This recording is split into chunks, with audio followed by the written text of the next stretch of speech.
नमस्कार, आपका एक बार फिर स्वागत है चतुर और चाणक्य में। और मैं Chanakya do you know series में आपका स्वागत करता हूँ। तो भाई चतुर, आज किस विषय पर हम लोग यहाँ पे चर्चा करने वाले हैं, बताओ जरा। जी गुरुजी, आज हम यहाँ पर लैंडमार्क जजमेंट्स जैसे कि सज्जन शर्मा, जसविंदर सैनी और राजवीर सिंह के बारे में डिस्कशन करेंगे। तो भाई चलो चतुर, बिना देरी किए आज का वीडियो शुरू करते हैं। तो सबसे पहले चतुर हम देखते हैं सज्जन शर्मा की जजमेंट। भाई इसमें ऑनरेबल सुप्रीम कोर्ट ने यह कहा कि चार्ज का जो चैप्टर है, चैप्टर 17, जहां पर कि हम चार्ज को 211 से 217 और 218 से लेके 224 में देखते हैं। तो भाई उन्होंने कहा कि चार्ज को मैकेनिकली नहीं लेना चाहिए। जुडिशियल माइंड के हिसाब से आपको प्राइमा फेसाई सेटिस्फेक्शन होने पर ही चार्ज लगाना चाहिए। और अगर हम यहाँ पर जस्टिस रविंद्रन जी की एक लैंडमार्क जजमेंट को देखें, Mohammad Ibrahim versus state of Bihar, तो ये पता चलेगा कि भाई कई बार कितनी गलतियां हो जाती हैं, विशेषकर इकोनॉमिक ऑफेंसेस और फॉर्जरी के केसेस में। और अगर मैकेनिकली चार्ज फ्रेम करके 10 साल का भी रिगमेरोल ट्रायल अगर एक्यूज के साथ करते हैं, तो भाई यहाँ पर तो कोई कंपनसेशन भी नहीं है उसके लिए। तो बहुत इनजस्टिस हो जाएगा। तो इसलिए बहुत सेंसिटिविटी के साथ हमें फेयर ट्रायल करना चाहिए। केवल स्पीडी ट्रायल का ही नहीं ध्यान रखना चाहिए। और यह बात सीआरपीसी में ऑनरेबल हाई कोर्ट के ड्यूटी में भी बनाया गया है। Honourable high court section 483 CrPC के अंदर भी केवल ये अश्योर ना करे भी कि एक्सपीडिशियसली वर्क कर रहे हैं मजिस्ट्रेट, बल्कि फेयर एंड प्रॉपर डिस्पोजल यानी स्पीडी ट्रायल के साथ फंडामेंटल जो राइट्स हैं यानी कि फेयर ट्रायल का भी होना बहुत ज़रूरी है। समझे चतुर? जी गुरुजी, बिल्कुल समझ गया। देखो चतुर, अब आते हैं राजवीर और जसविंदर के केस में। भाई यहाँ पर सेशन जजेस को ये जजमेंट सर्कुलेट करते समय ऑनरेबल सुप्रीम कोर्ट ने ये कहा कि डाउरी डेथ में आप केवल 304 लगा देते हैं और बाद में एविडेंस आता है मर्डर का। लेकिन अब यहाँ पर सेक्शन 221 के सब सेक्शन 2 में भी वो फॉल नहीं करता, और ना ही 222 के, जो कि दो एक्सेप्शंस हैं कि जहां पर चार्ज फ्रेम किए बिना ही कन्विक्शन किया जा सकता है। तो भाई उसको टेक्निकली एक्विट करना पड़ता है। तो यहां पर तो ये ट्रेविसिटी ऑफ जस्टिस हो जाती है। इसलिए हमें यहाँ पर डायरेक्शन देनी पड़ती है कि चार्ज जो है ऑल्टरनेटिवली फ्रेम किया जाए। यही डायरेक्शन दी जाती है, जैसा कि 221 के सबसेक्शन 1 में आपको पावर है। लेकिन फिर क्या हुआ, इसको फिर मैकेनिकली फॉलो किया जाने लग पड़ा। कोई भी डाउरी डेथ आता तो आंख बंद करके वहां पर चार्ज फ्रेम किया जाने लगा।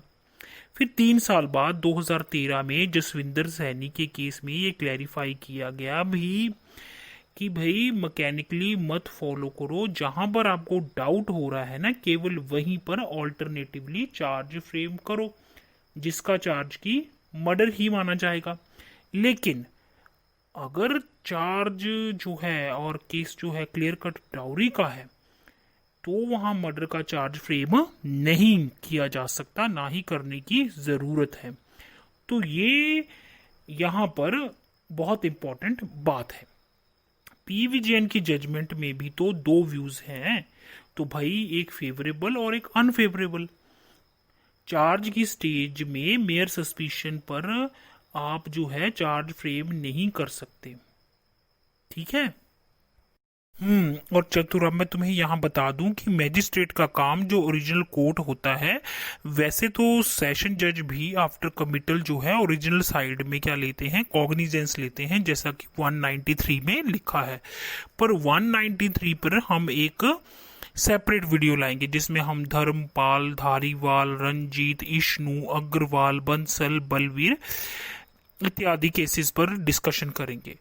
पर अब जो मामला है इसके बाद भी अभी भी ये मैटर जो है संभला नहीं है और कुछ मुद्दों के साथ सुखपाल खेरा में अभी ये जजमेंट जो है लार्जर बेंच को रेफर किया गया है, समझे। अब देखो चतुर, यहाँ पर एक और इम्पोर्टेंट मैं तुम्हें बात बताना चाहूंगा कि अगर हम आर्टिकल 21, 14 और 39A को साथ में पढ़ें तो हमें ये पता चलेगा कि स्पीडी ट्रायल के साथ साथ भाई फेयर ट्रायल भी बहुत इम्पोर्टेंट है। इस देश में अगर 10 साल के बाद आप किसी को बरी कर देते हैं तो जैसा कि मैंने पहले कहा उसे कोई कंपनसेशन तो नहीं मिलता, इसलिए मेयर सस्पिशन के आधार पर चार्ज फ्रेम नहीं करना, इवन के आप कॉग्निजेंस भी नहीं ले सकते सेक्शन 190 में, समझे। भाई चतुर देखो, अब एचपी मणि केस में 2007 में HP Mani versus state of Jharkhand case में भी ऑनरेबल हाई कोर्ट ने ये क्लैरिफाई किया कि भाई मेयर सस्पिशन के आधार पर तो कॉग्निजेंस आप ले नहीं सकते। और चवन वर्सेस फाल्के में भी 2015 में ऑनरेबल सुप्रीम कोर्ट ने आर्टिकल 21 को सेक्शन 190 के साथ लिंक कर दिया। तो भाई कॉग्निजेंस लेना है तो बहुत सेंसिटिविटी के साथ लेना होगा, समझे चतुर। भाई आज मैं अपनी ऑडियंस से भी एक प्रश्न पूछना चाहता हूं।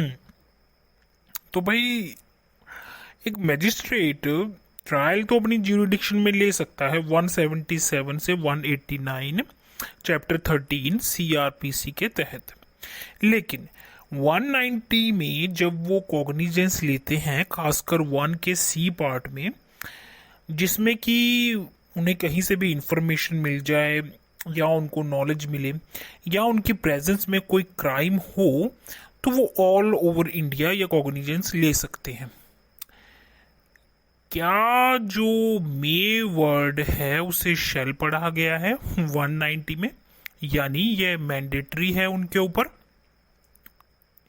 या फिर 2020 में ऑनरेबल सुप्रीम कोर्ट की इस पर कोई लैंडमार्क जजमेंट आई है। काली वर्सेस स्टेट और Sampat versus state of Haryana में क्या मे को शेल पढ़ा गया है? जी हाँ, इन सभी प्रश्नों के जो उत्तर हैं आप कमेंट्स के जरिए आंसर्स मुझे कर सकते हैं। और चतुर, जहां तक तुम्हारी बात है भाई, आज भी तुमने बहुत अच्छे जवाब दिए, तुम्हें 100 में से 100 अंक मिलते हैं। जी हाँ, कल फिर हम डू यू नो सीरीज में आपके समक्ष कुछ ऐसे ही कानूनी नुक्तों, कुछ ऐसे ही कानूनी पहेलियों, प्रश्नों और उनके शंका निवारण के साथ आपके समक्ष उपस्थित होंगे। तब तक के लिए दीजिए मुझे यानी चतुर और मेरे गुरुजी चाणक्य को इजाजत। धन्यवाद।